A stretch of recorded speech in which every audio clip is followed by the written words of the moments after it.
thank you for somebody give us something because I heard a little alert go off. I'm not exactly sure what that means, but um, the guy was an accountant, and I was proving a point, I'm the top guy. I said, we're all going to separate. We had a plan, and I said, you're with me, and he was like, what? I go, you're with me. He's an accountant. He's a bean counter, and so we're in cages because we're set up to do some surveillance or whatever, and he's like, hey, boss, so we got a truck. He's like, I just need you to know I'm 54 years old. I've never been in a fight in my life. And I said, I know that. I mean, you think I don't know that? Yeah. He goes, well, why would you choose me? I said, because you had the heart to show up. I said, and now look, if the shit hits the fan and you're not comfortable, don't shoot me in the ass. Don't get out. I don't need you out. If you're not comfortable handling business. But then we realized, like Goon said this week, we need somebody to get us out of jail possibly. So we started leaving him back because he's the money guy. He did a great job though as an accountant. So everyone has their value, in my opinion. Some are dues payers, some are accountants, some are heavy hitters. Everybody's not a fighter, man. That's fine. It takes an entire uh, chapter of individuals to make a collective body. Right. Because you don't, and we were being mandated that everyone must go. You have every patch there to do that. I don't want them there. No offense, even with Kraut. God love him. I love him to death. He was 78 years old. He right. wasn't physically. He's more of a danger to the situation. He is a help. But yet, they're going, well, everyone needs to be there. They need to man up. Man up. The dude's been manning up for 60 years, man. That's exactly right. He's definitely has the heart for it. He just doesn't have the body for it anymore. And they become a danger to the mission. They're a liability, yeah. Yeah, and it's just, I don't know where it all went. Like I said, the old man said that we really didn't start a motorcycle club. We had a communal, and he came from a very poor area, the bottoms. Our old clubhouse is up in north where it's called a Hilltop, and it was really for the insane asylum or something was. The bottoms is the bottoms. The worst of the worst. And that's where they all lived. And then they would get beat up and they would get mugged. And well, they found out they all, the misfits would hang together and they had a house they rented. Then again, you have more. We used to say something like fighting, food, and fucking is better to have 10 than 2. Well, I don't know why the fucking thing. Maybe I don't know, but that's what he meant. They probably all jumped in pile, right? Back then, I know they did, but yeah, no, it's just that he said we didn't really set out to be a club or to have that definition. It was there. The brotherhood was there, the friendship or the protection, the communal thing. And now you don't have it. Like I said, you got guys that are literally jealous. And I see it in every club. If you're in leadership, there's somebody that hates you simply because they want to beat you. And they want your position, not knowing that it's a real pain in the ass and they think they can do it better than you. And I really did try to be one of the most open bosses there was. I had an open door to an extent. Let people do their jobs. It's not always easy. I also had a hard time being the boss. Not when you know what you know, you can just talk about it. Like if I know telecommunications, I'm going to stumble if I'm not giving a speech about something else. But talking about what you know, you just roll with it. But you want to be their brother. I'm equal to you, but I'm in a leadership position for now, and I have to pay. I have a price that's on my shoulders. But it's a fine line between keeping that and respecting it, because I always told everybody, you may not agree with the leader when he's making decisions, and we had. You're absolutely right, Cindy. It is a brother against brother now, backstabbing bullshit, man, and clicks behind the scenes. But if you, I said, you better respect the position, if not the person, because you may have that position someday, and you will need their respect too. Oh yeah. And we did a mission that when I wasn't, I moved down here. I don't even know if I probably was maybe a chapter position, but state boss. We had something worked out that was going to go this way, and then when it got live on scene, things went a different way. That wasn't the plan. It wasn't what we were told. Some guys were bent about it. We got back to the clubhouse to regroup, to recap after that, and people were bitching, and Fish said it best. He's like, look, man, shut the fuck up. That's your boss up there. It wasn't me. But he said, it ain't easy being in there. Everything is coming down on you're thinking people's lives are in danger. You got to be playing chess. You got to be thinking 3 moves ahead. Everything you do has ripples. And he pulled an audible. And you know what? Whether I agree or not, it doesn't matter. I support him because he's got the job of making that decision. Yeah. No one's perfect, like I said, we had a really bad situation of our leadership subverting our authority with people below us behind our back, and you have a real problem there. That's how people get hurt, and it proved to be true. I don't get it. I don't get how these people get in power. I don't know how they get elected when they're good at pretending there's one way when they're actually, maybe it takes a while to get there. But yeah, you can't trust a guy that's been here 10 years and says, well, he may appear to be this, but I'm going to tell you right now, and you heard it multiple times. Hey, a duck's a duck. If it quacks, it's a duck, man. Yeah. And the problem is that to be effective, you have to have people. If you're in leadership, each other. If you're in leadership, you have to have people below you that you entirely trust to the extent you trust them and believe them without facts, without proof. You take them at their word. You trust them and you back their move. Yep. And if they screw it up, then you deal with them privately between you and them. But you have to, if you really trust your brother, you have to trust him when you can't see what he sees. You got to trust what he sees. We had a numbnut down here who thought he knew more than anything and ran his mouth constantly, where he wasn't even privileged. I'm like, you don't even know what you're talking about. He said that once you shut the fuck up and do your job, once you worry about being you, because you do a shitty job of the job you've got, but you don't know everything. You don't need, it's a need to know. And I've said that even in the position I was in. I was like, if I don't need to know, don't tell me. Yeah. There was a situation that I guess it's not a legend. Last time we eat our own. Yeah. Where I got, charged with some charges. I actually took charges for another team. And in fact, one of the people there is the one who had turned on me when I left. After all those years, 20 years, when that happened before, I was actually the leader of another big team. But, we had a bar that we owned on that street. There were 3 Harley bars in a row, and we were leased. My wife was involved. And there's always a fight on that street, man. It's a bloodbath. And, there was a fight that night because I come pulling in the driveway and I'm getting the trash cans up, and it's only like 6 o'clock. I'd gone to the grocery, and I get boxed in by 2 cruisers and have a conversation. And I'm like, well, yeah, there's a situation that was down there. I was there at 4 o'clock to do what I do and change the money and all that. And I said, and I left. But so what? There's a situation down there every night, at least 5 of 7 nights a week. It has been since I was a kid. And so 2 months later, I'm handed an indictment, and they, for whatever reason, didn't arrest me. They brought a notice to appear, subpoena on like 14 felonies. And I was like, the store kid, to him and my wife. And I was like, over the store, and she was like, yeah, you have a situation. And I said, what's that? And she told me, I'm looking at the paper, what the fuck? It's all bullshit. But she's like, you said you weren't there. I said, no, I didn't. I said, how the hell would I tell you I wasn't there when I told you about it when the cop boxed me and I came into the driveway 2 months ago? She said, well, you said you weren't involved. I said, and I wasn't, to what they're saying. This is all bullshit. I said, but they're going to throw it at me because I'm the number one guy, and they're going to try to prove a point. And she said, well, you didn't tell me you were there. I said, well, I didn't tell you I wasn't there. I think where it actually happened, the parking lot. I said, because you don't need to know. And she's like, well, I feel like an idiot because I told me you weren't there. So I told me exactly what you knew, which was the truth to you. The perception is true. I wasn't there. You don't need to know because, first of all, God only knows what could happen down the road, and you could be called to well, I can't testify against you because I'm your wife. No, you can testify against me. You don't have to, but you're my wife now. You might hate me in 5 years. Look, I don't share. Like I said, if it didn't involve me, we're going to have a blowback even on my position in the state that I was in. I don't want to know about it. The less I know, the better. Because I don't even have to lie. You'd be like, I honestly don't have a freaking clue, man, because I wasn't involved. I don't want to know. One thing, when I dealt with the head of the gang task force up in Ohio, who is a liar, by the way, but they all are. But look, they have a job to do, and I get it. When Ellie has to deal with everybody's innocent, I couldn't do it. I couldn't be law enforcement because they deal with the worst of the worst every single day, and it hardens them. It becomes callous to everyone's a liar. They're probably right about 80% of the time, but not all the time. Unfortunately, we can't do the same thing. We can't say, well, one cop is bad, so you're all bad. But that's what they do to us.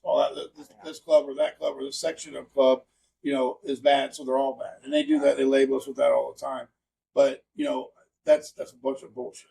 Oh, yeah, definitely. Anyway, they just it's irritating. But he would lie to us, and he's the only guy that still has one of the patches from when I was a leader. It's still an ongoing, whatever investigation, like 15 years later. But they do it as trophies and stuff. But he said he did in the few conversations that we did have. He said, I don't mind the MCs as much as the gangs. He said because the street gangs don't have any sort of semblance of like hierarchy or authority in a lot of cases. They just go out and do whatever they do. Whereas we know there is in the respected clubs, the 1% club, there is a hierarchy and there are rules to follow. If we have a problem, we come and talk to leadership and they handle it. So it was actually our situation where the club that we were our sister club to got a note on their gate from about us. At the time, I wasn't the leader. They said you need to get them boys straight, or you're all going to get raided because they're acting a little bit out of. But it's nice to get that warning, Oh, Or when I get out of this platform half the time, it's suspended. yeah. I mean, come on, man. I'm sure it's probably we haven't got one yet. No, I mean, maybe AI is getting smarter. I don't know. I doubt it. But and again, I went back and checked that conversation from Monday, and there's a lot that we're talking about. Again, we kind of forget where you're at on the platform. But I know that your favorite biker guy who's on TikTok, the guy knows. He's one of them guys that when they're speaking the truth, right? Mm-hmm. And he had warned that some of his either brothers or people he knows that are in the light have getting there. If they have patches on their profile or something within this platform, that they're losing their profile. I don't know why. I mean, there's nothing illegal about it, But how it goes. And you would think in this day and age, though. But look what happened was it Waco? Was that when the shooting happened where they arrested like everybody, no matter who it was that was there? Was that Texas or something? Way back. I can't remember was it Twin Peaks or was it something else? Something like that. But it was like it didn't matter if they were religious club, they were military club, if they were whatever. Everybody goes. I mean, what an overreach, man! And albeit in the end, it may or may not work out. I think for them, but they already lost their jobs or their houses or their cars or their. I mean, come on, man. They lost a ton, man. The bottom line is that specific club. Yeah, Twin Peaks. Okay. They lost. They lost members too. Their lives. Yeah. I mean, and that's the thing is you don't win those situations. There was a situation recently last year down here where two rival, and they, what they did act, I guess, mature. They didn't break off in public because there's no place for that there. Get your business somewhere else because it's not good for anybody. Everyone loses when that happens. The cops win. I don't know if I can even say this because. So then don't. We're getting banned again. We made it an hour and 13 minutes without getting banned, kicked off. That's further than almost as far as we made it with Mr. Lee. Well, yeah, I do it. 185. I have something I'd love to say. Hey, thank you, Misunderstood and Rogue Glide for the chilies. We're still trying to figure out what those mean. I see up there, see where it says we got some gifts. Oh, yeah. I told them to bring beer, pizza, or gifts. But we're the hosts. Yeah. Bring the host gifts. I don't even know what it all means yet. Bring cigarettes too. We can't smoke on camera, but Ginger. He's always been my. That's right. The 740 Road Glide. Ginger is a son of a good friend of mine. Yeah. Former club brother up north. Thank you, Cindy. See Lou Who. So, all right. So we talk about loyalty and respect. How about integrity? That's a very big, important part of brotherhood. If you say what you're going to do and do what you say. That's exactly Don't tell people what they want to hear to make them happy. Tell them what you can actually do and then do it. Yeah. And because I know we all three do, and I'm sure many of you do too. To me, I look at it like this. If you tell me you're going to do something, and you don't do it, you lie to me. Yep, absolutely. You lied to me, and even if you didn't mean to, you still did. You're still responsible for every word that comes out of your mouth. Remember earlier, I said a lot of the things that have to do with brotherhood and have righteous overtones. they all come from biblical standards.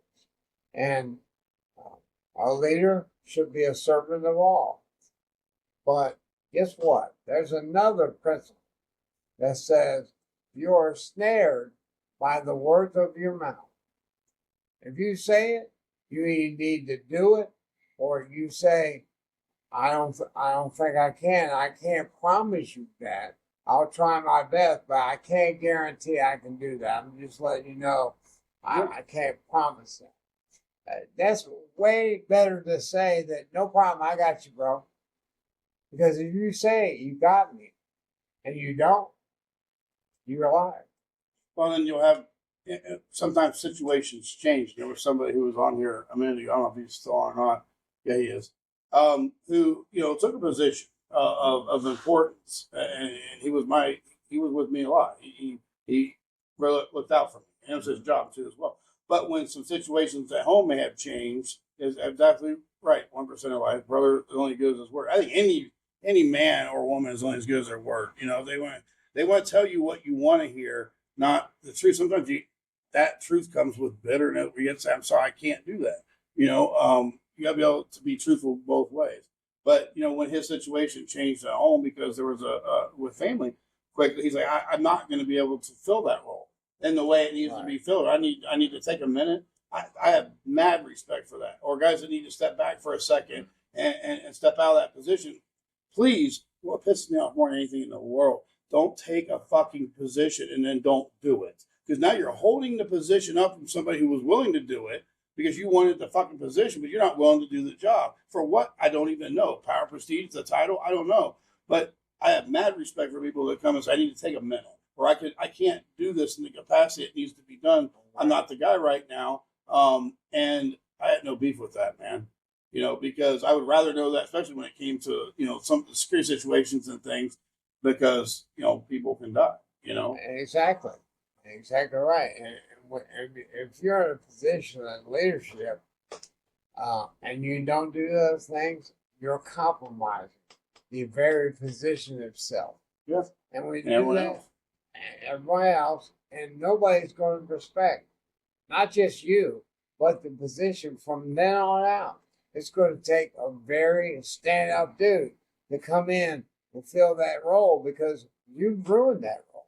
Right. And now he's got to rebuild that. And that takes time. That takes a lot of effort. 10 times, it takes 10 times longer to build it up than to that's why I told you, you can learn. I can spend years.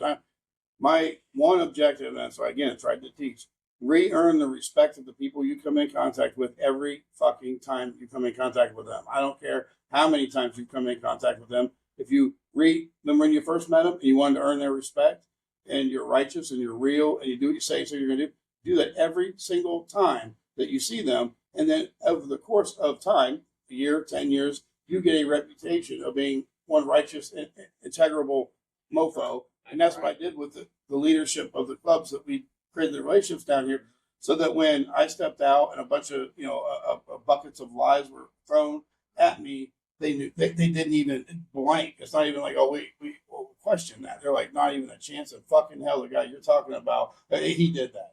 I mean, make it believable. It'd be like, oh, he jumped over a tall building in a single bound. Make it something believable. But that's not when has he ever done anything? That's not so far out of his nature that it would be obvious, But I only have that because you could fuck it up in one heartbeat. You can kick their dog or fuck their dog or fuck their wife or steal from them and ruin a lifetime of respect. It's like Hammer said. I mean, you could spend. It takes a lifetime to build a reputation. A lifetime, but it takes 2 seconds. You may never get it back. You may never. There's a meme that says, "I'll never respect you." If people make mistakes and they fall and they get help or they're weak, we have some guys that get hooked on the shit, who aren't the best brother they were or could be, and I know they got some problems, and it's not easy. I understand. I smoke, I'm addicted to cigarettes. I've tried a bazillion times. I get it. I don't know that battle, but don't put them in a position expecting them to succeed. That's the other thing. It was like, oh, they failed us, and he felt. Look, dude, the guy's been off and on that pipe for that, man. You can't rely on somebody like that. Don't put him in a position to fail, man. Yeah. Let's support him and build him up, give him some help. Yeah. Absolutely. Absolutely. Well, I know now, like where I came from, the positions no longer had any respect. Yeah. As head of the chapter, as sergeant at arms of the chapter. Mhm. It changed so many times. Well, I would go. I've been told the chapter I left in a year or a year and a half had 17 presidents. You can't. How do you have so? And this is a chapter that had not one guy in it with 3 years experience, Oh, yeah. and they were changing the president chapter every other month. Well, you got to be taught. So- I mean, again, they got to be taught. If people don't come up the right way, they're not taught. I would never want, for example, another club that there's some big ones down here. We know this is the melting pot, the top one, who said we would like you to do this. We would like to give you this area. We like your leadership. We'd like you to run this. I don't know how to be you. I mean, because I haven't been. Now I do have leadership and experience in that life for my whole life, but I didn't need a mentor the whole way through the first year because I don't know how you handle. I know how I handle, and I actually told the club up here that that I said you won't need one if I came and took that position, you won't need a boss up here. And there he's like, well, yeah, we do. No, you won't. You won't have a member because these motherfuckers won't last 2 weeks. The guys that I know, like they're your problem, not mine. I'm respectful to them. I got no beef with them, but they would not make 5 minutes. And you wouldn't need my position because those guys wouldn't make it 2 weeks. You wouldn't even have a chapter, or a presence because they wouldn't make it. And most of those guys aren't even in now, Yeah. But it's the first club I came in was tight. I mean, super tight. In its positions, they have a lot of high expectations, and they held you to a very high mark for that commitment. But then, when I transitioned, shit, man, you would go to clubhouses, and the warlord and the boss are in a bar, and they're drunker than the warlord's drunker than the president. I'm like, what the? You're not even on your game, man. Oh, it is. It's like you're not doing that job. We were so regimented, and then in the other club, this one that transitioned, we kept it solid, man. They said they like Tabasco, when you guys come into town, you hit the bar, people shit their fucking self. Why? We're not rude to nobody. No, but you come in every door.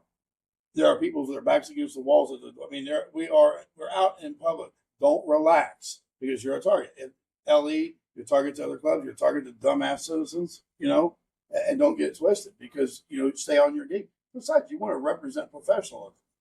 I think. Not a bunch of egregious, dumbasses. I never drank. Never once did I drink with my cut on. I never once. That's probably a good idea. Depends on what party you're at. I mean, it's just because I never felt I wanted to be numb to anything going on. It depends on where I'm at. Yeah, you're right. I mean, because no matter where I was especially at, in public, even the ride home from where I'm going to be at, I'm a target.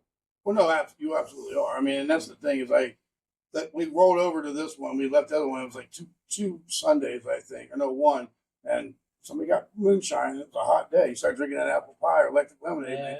About halfway home, that moonshine hit me, and I dumped the bike at an intersection. And I had a hell of a time picking that damn thing up.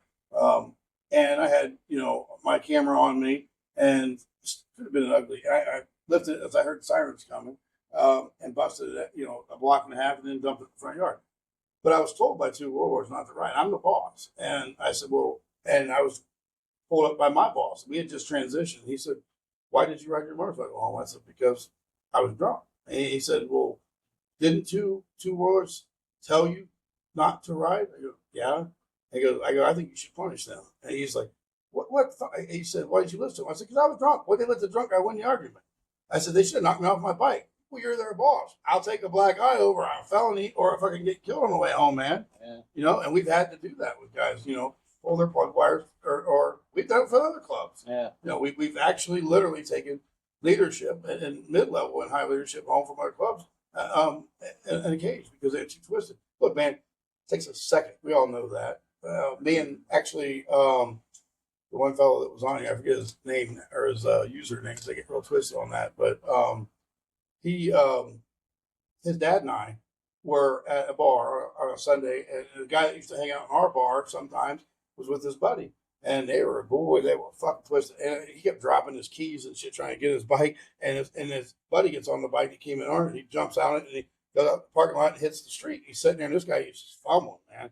And me and Beaker are sitting there, standing there watching. It's not my job to stop. I'm not his dad or mom. And I say, hey, buddy, we tried to, hey, bud, probably not once you dropped the keys like 6 fucking times, man.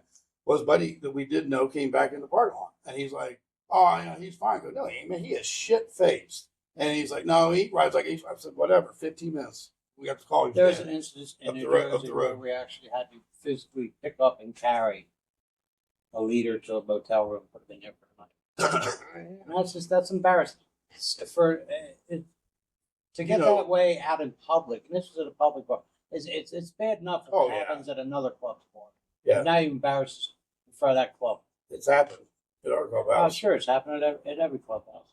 Well, one of our guys was that way at your guys' clubhouse once. And he left his bike there. Because hey, shit gets you, it creeps up on you. You got to be able to trust your brothers to look out for you in every way possible. And sometimes the guy that lives over in Central that left with us that had tattoo on his face, that he got really shit faced on a Bloody Mary Sunday once, and it wasn't a good idea. He was told by the road captain. To the best of them. Well, he wasn't having it. That's a big mother. And his son was in the club, Minnow, and he's about 26. He built like a brick shit house, and it took everything I had and his son to pin him down to the couch so he wasn't going to leave. He's a raging bull, but he wasn't going to leave. And I know that it's inconvenient. I always said if I ever won like the Super Lot, I'll just have a pit crew follow me around. That way I get shit faced. They can just pull up, put the bike in the trailer, or I want to pick up the trucks.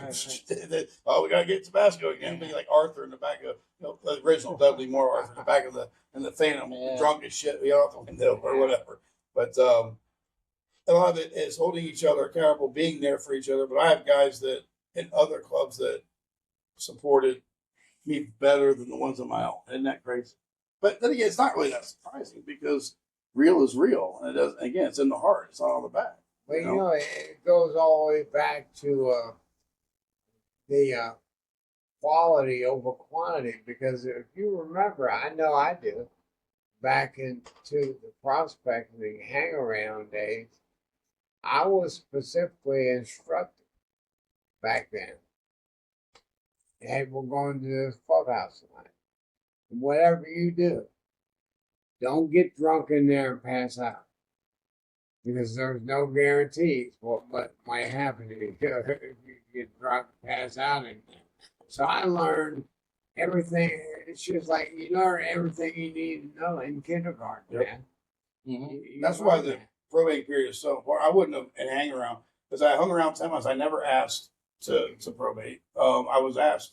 I was offered after. Obviously, it was evident every Thursday and every weekend for 10 months I was there. Oh, yeah. But and if it never happened, I was all right with it. In fact, now I figured out that they hang arounds have it the best because they have no dues and obligations. They go if they're invited to roll with them, then they get to roll. And we had a few of them down here that were not in our club and would never going to be, but they were. I mean, you can rely on them, very heavily.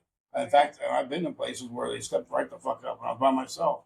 And that means it's in the heart. And that's good to have you. And that really just leads us to another bullet point.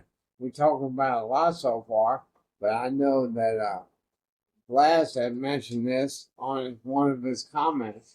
He talked about honor. And honor is a very important thing, but there's so many people who really can't even define what honor is. Or have any concept of what it's about. Recognize it. Honor, real honor, is esteeming someone at the level that you feel they hold in your life.